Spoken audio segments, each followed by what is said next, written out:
O Jair não quer a Michelle e os filhos, se a Michelle for candidata, vão atacar a Michelle. Portanto, é capaz da Michelle ser jogada pros leões. Esta turma entrou numa espécie de um problemão, porque a família rachou.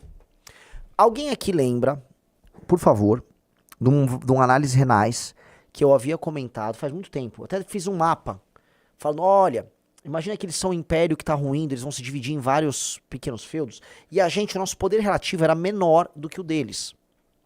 Só que, desculpa, nosso poder quando comparado a eles unificados, nós éramos muito menores. Só que estamos crescendo. Só que nós somos unos, a gente não se divide. Quando eles se dividirem, a gente é maior do que vários subimpérios deles. E aí a gente vai começar a destruir os subimpérios deles, porque eles vão se quebrar, porque eles estão em guerra. Vou voltar pra história. Quem lembra disso? Fala, eu lembro, Renan. Eu já dei um exemplo até comparando com o Paraguai. Mas o maior exemplo é sobre o fim do Império de Alexandre. E já começa meio triste o exemplo, porque nunca que Jair Bolsonaro é Alexandre. Mas, querem comparar, Rizzo? Vamos colocar aí, bota assim, reinos helênicos, põe Hellenic Kingdoms, sei lá, pra achar um mapa. Hellenistic Kingdoms, isso, imagens. Tá aí, esse aí era o mapa do mundo conhecido, tá? Pós-Alexandre, tá? Então Alexandre morre, e aí o Império do Alexandre, ele foi dividido em vários. Ali em cinza tem o Império dos Seleus, o Império Seleucida, que era do antigo general Seleucus. Eu nunca sei a tradução, em inglês eles chamam de Seleucus, né? Que é o Seleucus Nicator, tá? Que ele era um general até menor, pouco conhecido, mas cresce no final e ele fica com a Babilônia e ele fica com a área da Pérsia, tá? O Antígono pegou quase toda a região da Ásia Menor, tá? Na Armênia há um pequeno reino ali. O Ptolomeu fica com o Egito todo. O Lysimachus fica com a região da Macedônia. O Cassandro fica com a região da Grécia, tá?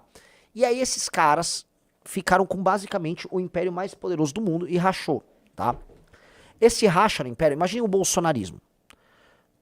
Onde está Seleucus, ele pegou a Babilônia. Vamos botar que é o bloco majoritário, que é a família, com Flávio e Eduardo e Carlos, tá? Ptolomeu é a Michele, lá no Egito. O Antígono vamos pegar que é o Nicolas. O Lisímaco vamos botar que é o... Vamos dizer, é a turma mais centrônica ali. O Cassandro é a turma do Partido Novo. Entendeu? Então todo o Império Bolsonaro, a partir do momento que o Jair foi preso, ele rachou, ele foi dividido em feudos, e esses feudos, por natureza, vão entrar em conflito. E eles começaram a entrar em conflito. Então começaram a surgir, eles chamavam de Guerra dos Diaoscoroi. Eu nunca tinha como eu tudo estudei todas essas coisas em inglês, eu não consigo pegar o nome certinho, mas eram os Diaoscoroi, eles chamavam em inglês. Então era a guerra dos herdeiros do Alexandre, que começou mais tarde a se matar. Pois bem, essa guerra foi durando muito tempo. Foram décadas de guerra. E o Império Seleucida talvez foi o mais estável, ele se firmou muito. E os outros começaram a se matar entre si. Houve uma guerra envolvendo muito a Ásia Menor e a Grécia, em que um realmente ficou matando o outro e a coisa começou a ficar cansativa. O problema, quando o tempo vai passando, já vai chegando pro século I a.C., eles O dono de um feudo... ali, até um pouco antes. Eles estão tão cansados que aí, quando tá havendo, vamos dizer, um conflito ali na região da Macedônia com os gregos, uma turma que tava ali do outro lado, aí você pode pegar bota assim, Roman Invasion Greece, quando os gregos vão invadir a Grécia, né? Vamos ver se acha um mapinha, né? Não tem um mapinha maior, não? Aí ele mostra a invasão dos romanos. Mas o que acontece? Enquanto esses caras estavam se matando, tá? Se matando. É que isso aí é bem... Nossa, isso aqui? Não, isso aqui é anterior, tá? Isso é bem anterior. Os romanos chegam depois, tá? O que acontece? Mas eu vou contando enquanto isso. Enquanto estava acontecendo todo esse mundo, Roma era uma república pequenininha. lá naquela bota lá na Itália. O Alexandre, quando estava vivo, sabia da existência de Roma. Nós somos Roma. Nessa história, se você for comparar, o MBL é Roma. Roma não tinha nada a ver com aquela história. Mas Roma era inspirada no mundo da Grécia, porque eles pertenciam a esse mundo, então a forma de lutar era similar. Mas Roma tinha uma forma de se estruturar quanto Estado muito única, ela era uma república. Ela não era baseada em reis, né? Vamos colocar aqui, os gregos eram baseados nesses reis guerreiros. Roma era uma república, era um conselho de grandes homens que também poderiam ser guerreiros. Os grandes generais se provavam no campo de batalha e retornavam e tinham seus triunfos no Senado. E Roma tinha uma fórmula de trabalho. Roma entendeu, por força até da necessidade de sobreviver, que ela precisava ser forte o tempo todo. E isso obrigava ela a ser expansionista. Então o que Roma fazia? Roma invadia cidades rivais, tomava aquela cidade, mas ela também, ela não é que ela eliminava a elite local, ela cooptava as elites locais, quase como um sistema de vassalagem, ela criava vínculos entre as elites locais e a elite romana, absorvia eles para o universo romano, e aí obrigavam as elites locais a fornecerem soldados para participarem de outras incursões. E a elite local ganhava alguma coisa com isso, enquanto Roma romanizava eles. Roma era muito esperta. Roma era sensacional. O que Roma passa a fazer? Roma começa a pegar os caras lá na bota, na Itália, e ela vai usando esse método. O que esse método permitia? Renovação permanente de soldados, capite? Renovação permanente de soldados. Roma renovava permanentemente seus quadros. Então, se ela tinha um revés, ela perdia uma batalha, vinha já mais uma leva de soldados. Por quê? Porque ela gerava nos lugares que ela conquistava esta máquina de recolocação de exércitos, formação de tropas. Portanto, Roma era uma máquina militar imparável. Os gregos tinham um outro modelo. Eles tinham exércitos altamente profissionais, treinados, que duravam muito tempo. Mas a renovação da formação não era tão, vamos dizer, intensa quanto Roma. Roma era uma máquina militar mais poderosa, mesmo que não contasse, às vezes, com o gênio militar daquele mundo em guerra, lá da Ásia Menor, da Grécia, etc. Tô falando isso porque nós sendo Roma, estávamos crescendo nos últimos anos paralelo àquele mundo da guerra do bolsonarismo. Eles estavam em guerra, a gente foi crescendo. E a gente foi se estruturando, criando nossas fórmulas de batalha, nossas fórmulas de administração. E eles não levando a sério. Uma hora, um homem lá do mundo helênico, que era o Pirro de Épiro, resolve invadir Roma. Vocês sabem essa história? Digite 1 se vocês sabem essa história. Digite 2 se não sabem. Digite 3 se vocês quiserem que eu conte. Porque é legal essa história, tá? Vamos lá, vamos ver. Mas eu vou contar, dane-se, vai. Pirro de Épiro é um dos grandes generais da história humana. Qualquer top 10 de general da história humana que não tiver Pirro de Épiro é retardado. Pirro de Épiro é um dos grandes generais. Pirro de Épiro sai com suas tropas e vai, né, ele já tinha uma briga com os cartagineses. Ele vai invadir Roma, o Pirro de Épiro. Tem guerra com Roma lá na Sicília e tal. E a real é que o Pirro de Épiro era melhor que os romanos. Entendeu? O Pirro de Épiro ganhava. Mas ele ganhava, mas não sustentava. É ali que surgiu o termo vitória de Pirro. O cara ganhava, mas doía. E os romanos sempre voltavam com mais tropas. Foram pra Sicília, brigaram e tal. Até o momento que o Pirro de Épiro já não tinha mais... ele não conseguia reproduzir a fórmula militar com novos soldados como Roma tinha. Pirro de Épiro, que era um inimigo de Cartago, que tinha um grande plano de reproduzir o que o Alexandre fez indo pro oeste, tomando o Mediterrâneo, foi parado, mais do que pela máquina cartaginense, pela máquina romana. Então tenta entender. É como se fosse assim, mandar o Caio Coppola debater com o Kim, aí ele foi lá debater com o Kim e o Caio Coppola perde. Sabe, Riso? É como se fosse assim, achamos que esses caras do MBL era meio besta. Tem algo aí, hein? Mandou um cara mó bom e tome-lhe. Estranho. Ali, logo após a treta com o Pirro, Roma começa a exercer poder já para o Mediterrâneo. E aí surge a questão do conflito Cartago, surge a guerra contra Cartago. E aí eu vou colocar a guerra contra Cartago para Roma foi a fundação do partido para o MBL, entendeu? Ali a gente tem a fundação do partido, foi nossa guerra contra Cartago. Ali, Roma pegou o modelo dela e estressou até o fim. Maior general da história, provavelmente, Aníbal Barca, gênio militar, invade, ele monta seus exércitos, especialmente na região da Ibéria. Posso falar uma coisa muito legal? Riso. O exército de Aníbal Barca é feito de homens que são provavelmente os pais da maior parte de vocês que estão nos assistindo. O quê? Sim. Os povos da Lusitânia e da Espanha foram utilizados como exército pelo Aníbal Barca, com linha de frente. Celtíberos, aqueles homens nativos que tinham ali, povos brabíssimos, tá? Então nossos antepassados lutaram ao lado do Aníbal Barca contra os romanos. Porque a maior parte dos brasileiros descendem de portugueses, estou sendo bem claro aqui.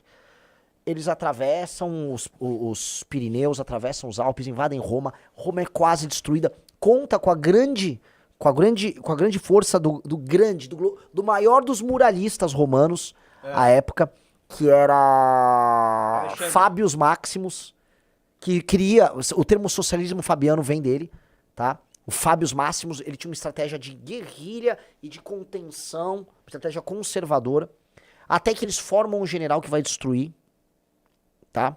O Aníbal, após o Aníbal se cansar lá na bota, que estava já lutando lá na Espanha, que é o grande Cipião africano, que era um general jovem. Pega assim, enquanto eu tô falando, pega no Google idade do Cipião africano, quando ele vai enfrentar o Aníbal. Super jovem. Cipião prepara suas legiões. Então, como Roma vai renovando, o Aníbal é obrigado a retornar para Cartago, fazer defesa de Cartago. Cipião vai lá, pega. Não é capitão, é Cipião.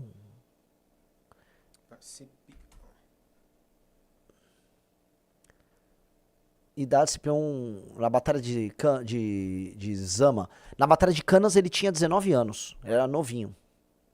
34 anos, não tão novo, mas assim, em Zama ele tinha 19. Cipião africano derrota Aníbal. E aí depois rolaram outras derrotas contra os cartagineses, né? Mas Roma se estabeleceu como uma força hegemônica daquele lado. Ou seja, o lado, vamos dizer, ocidental do Mediterrâneo. É o MBL montando o partido. Enquanto isso, como é que tava o mundo helênico, que é o bolsonarismo? Tiro, porrada e bomba. Um matando o outro. Eles já estavam naquela posição em que já valia a pena pedir ajuda, entendeu? Minha facção tá brigando com aquela, você pode dar uma porrada naquela ali que me ajuda? E os romanos só assim, ó.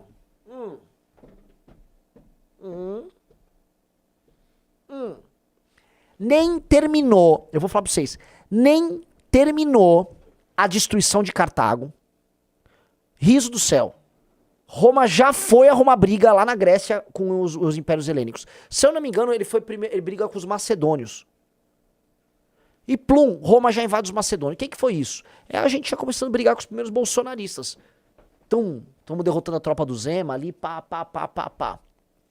Porque Roma era muito fechada, tinha liderança firme, um sistema de recompensa para os talentos muito grande, uma máquina de guerra fortíssima, e o outro lado tudo dividido em guerra. E um traindo o outro, e um pedindo ajuda. O que Roma fez? Em pouquíssimo tempo, Roma toma a Grécia, Atenas, se eu não me engano, pede ajuda para Roma, Roma toma todo mundo ali, Roma vai para a Ásia Menor, Roma sai ganhando. Há uma grande batalha em que Roma derrota o principal exército do Império Seleucida. Tenta procurar ali a vitória dos romanos sobre o Império Seleucida.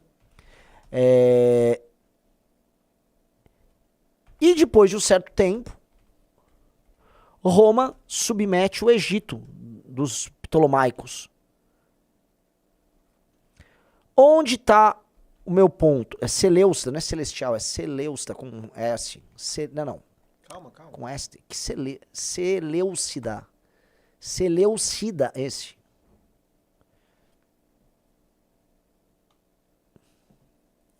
Tá? Os romanos derrotam os Seleucidas. E os romanos depois vão tomando... Os romanos acabaram com os filhos dos impérios do Alexandre. Vocês entenderam? Então o império bolsonarista está em crise, ele está se matando entre si. Mas nós somos Roma. Eles não entenderam que a gente montou uma máquina de guerra que eles não vão parar. É o Partido Missão. Essa máquina de guerra, ela é formidável e ela não tem desunião. O que eu quero dizer é o seguinte. Quando pintou, umas pessoas entraram na nossa máquina, entraram em Roma, umas dançarinas, vamos dividir Roma. Roma botou pra fora. Entendeu? Não vai ter divisionismo em Roma. Sacou? Roma teve, se a gente quiser estudar a história romana, os seus divisionismos, já no período mais tardio da República, quando você começa a ter as guerras faccionais. E aí precisou vir César para resolver, mas a gente não vai deixar chegar nisso, porque nós desconhecemos a história. Né? Então, onde eu quero chegar, tá? Nossa Roma tá muito blocada. Nossa Roma tá muito unida. Muito unido, muito fechado.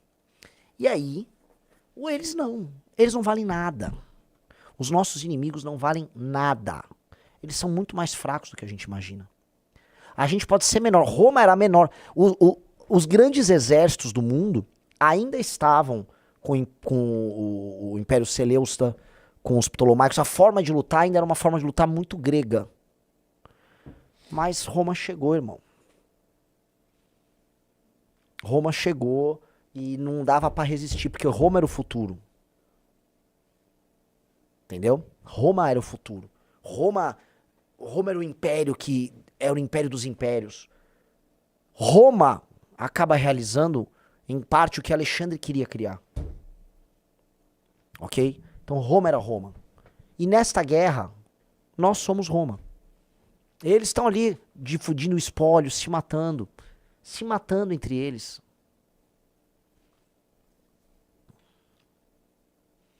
Entenderam? Um cara mandou um ping, estão falando que um cara mandou um valor altíssimo, o que é? Eu nem sei o que é. Que mais? DOP? DOP. É. É um peso dominicano? Nossa. Ele mandou quanto? 20 mil pesos dominicanos, o que equivale a R$1.700, é isso? É?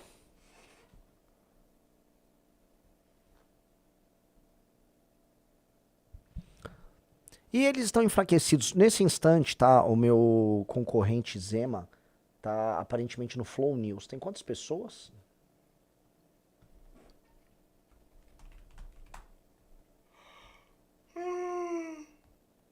O Zema já deu uma soninha aqui. É. Não sei quanto tempo eles estão no ar, mas aparentemente vai bater 1.000 pessoas ao vivo. Quando eu fui, dava 20 e tantos mil. Tá. É, ele tá com fortíssimas 1.000 pessoas ao vivo e ele está a 20 minutos ao vivo. É. Talvez ele chegue a 3.000 pessoas. Pô, seria bom. Só entrou 2 Valete Plus, galera. Pô. Poxa. Renan, dito isso de 1.000 pessoas, temos que mandar as pessoas para o seu canal, tá? Ah. E aí vamos encerrar as lives no... 6-7. Vamos encerrar a live no Canal Vermelho. Vamos encerrar a análise do Canal Vermelho pelos próximos 5 meses? Ó, o canal Agente Histórico mandou um superchat, é isso?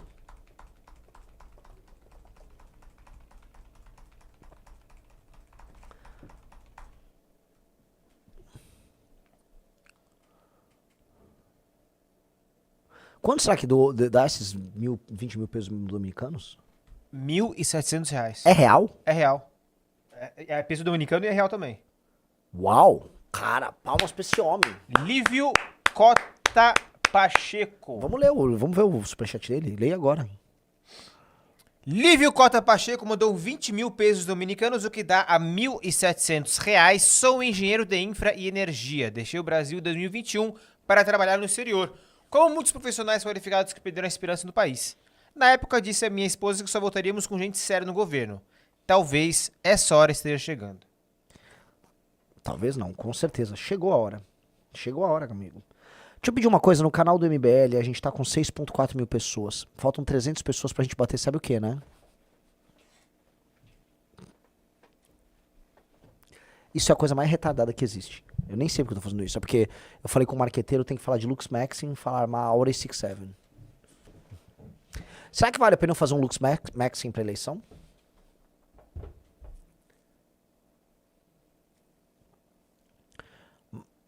Falaram que eu apareci com 3% do Datafolha, empatado com a Samara da UP. É o seguinte, o Datafolha acabou de divulgar uma nova pesquisa, Renan. Vamos lá. Estão empatados com 3% Romeu Zema, Renan Santos e Samara da UP. Ai, cara, o Datafolha. Deixa eu explicar uma coisa, assim. Eu não acho Datafolha marmelada. Eu já falei, tem institutos melhores. Mas eles não são marmelada. Isto posto, há um problema de método. Vamos lá. A Samara Martins, não tem 3%. Ela não existe. A Samara Martins, ela não existe no debate público. Simplesmente não existe Samara Martins. Colocar a Samara Martins empatada comigo, ou mesmo com o Zema, não existe Samara Martins. Vocês lembram que nas eleições do Arthur em 2020 havia uma candidata do PCO, PSTU. do PSTU, que ficava aparecendo na frente do Arthur? São aqueles erros, que eu acho que é um erro, que é uma questão de, sabe, você tá pegando, vamos dizer, uma amostra que não está exatamente correlacionada com o momento, o mundo. Eu não tenho 3%. A Samara não tem 3%. É porque eu tenho mais e a Samara tem menos. Se a pesquisa tá dando isso, a pesquisa tá errada. E aí se a Datafolha, né, vai publicar essa pesquisa, eles têm que olhar o resultado da pesquisa e olhar a realidade e falar, cara, não tá certo a pesquisa. Você entende isso que eu tô falando, Riso? Sim. O diretor da Datafolha tem que olhar e falar, cara, isso aqui tá errado. Samara Martins tem 63 mil seguidores no Instagram. Se você abrir agora a vaquinha, procura lá, vaquinha Samara Martins.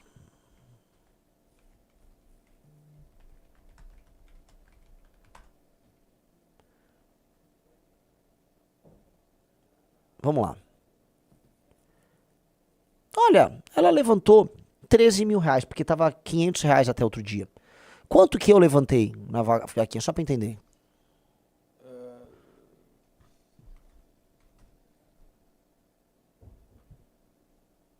Eu levantei 248 mil reais. Eu levantei quase 20 vezes mais do que a nossa amiga Samara. Entenderam? Foram quase 20 vezes mais do que a Samara. Eu não posso ter o mesmo percentual da Samara. Eu tenho 1,4 milhões de seguidores e no Google Trends, modéstia à parte, eu só não sou mais pesquisador que o Flávio, que está em crise, e que o Lula, que é o presidente. A Samara não existe. Então, quando você pega e olha ali direitinho, com muita calma, o caso da Samara Martins, no resultado aparecendo 3%, você, diretor do instituto, tem que falar, cara, temos um problema de metodologia. Um cara falou, não seja snob, Renan. Pelo amor de Deus, eu não tô sendo snob. Eu nem tô divulgando minha vaquinha. Esse problema já aconteceu antes.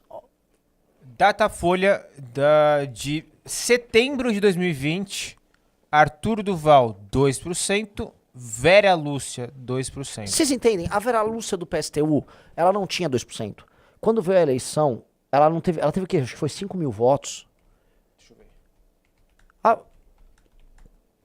Sabe, não existe a Vera Lúcia do PSTU. Assim como não existia a Samara da UP. Se sua pesquisa captou elas, sua pesquisa tá errada. Eu falo isso pro Datafolha. Por favor, corrijam o método. Tá errado. A Vera do PSTU teve 3 mil votos. O Arthur teve mais de 500 mil votos. Não é que eles estavam de má fé. Vocês estão entendendo que eu não tô dizendo que a Datafolha tava roubando, que eles queriam ferrar o Arthur. Eu só tô falando que tá errado a metodologia. Você tem que se adaptar. É por isso que no mundo todo a Atlas chegou e ela deu um pau nos institutos velhos. Os institutos velhos tomaram um soco na barriga e estão sofrendo. Deixa eu explicar uma coisa. O que a Atlas capta? Eu vou dar uma aula de pesquisa. Faça um corte pra vocês entenderem pesquisa. Por que a Atlas deu uma chabulengada em todo mundo que fazia com o método de coleta por telefone e o método de coleta na rua? Quando você coleta por telefone fixo, como muitos eram, na casa da pessoa, você pega um perfil de pessoa. Uma pessoa que passa o dia em casa, em geral mais velho. Mesmo a pessoa mais nova, é uma pessoa que tende a ser mais desocupada. Então você vai pegar um tipo de perfil que costuma ser menos ativo politicamente. Portanto, as intenções de voto dessas pessoas tendem a ser recalls. Recall, porque ela não fala tanto de política, então ela vai lembrar dos grandes nomes que foram parte das últimas eleições. Mesma coisa quando você faz a captação na rua. E mesmo que você faça a divisão do eleitor entre as faixas socioeconômicas, etc., que correspondam ao eleitorado brasileiro, você não consegue medir a intensidade disso. O que a Atlas fez? Ao fazer a captação online dos eleitores, ela acaba captando pessoas que estão mais próximas do debate público e que têm não apenas uma intenção de voto mais firme, mas uma capacidade de multiplicação maior. Dado que poucas pessoas estão falando de política agora, portanto, a manutenção da vontade, da intenção do voto delas, ela, no longo prazo, não é tão forte, O que a Atlas capta agora são as pessoas que já estão com a energia forte em determinados candidatos. Logo, ela tá pegando uma coisa que terá um efeito multiplicador. Por isso que a Atlas, conforme as pesquisas vão passando ao longo do ano, a Atlas ela vai captando o espírito do tempo antes e ela aponta as tendências. Por isso que a Atlas não vai pegar a Samara da UP. Capite? E por isso que outras pesquisas captam, que o cara às vezes bota qualquer nome ali, entendeu? É meio solto. Então, recomenda-se para os institutos tradicionais, revejam seus métodos.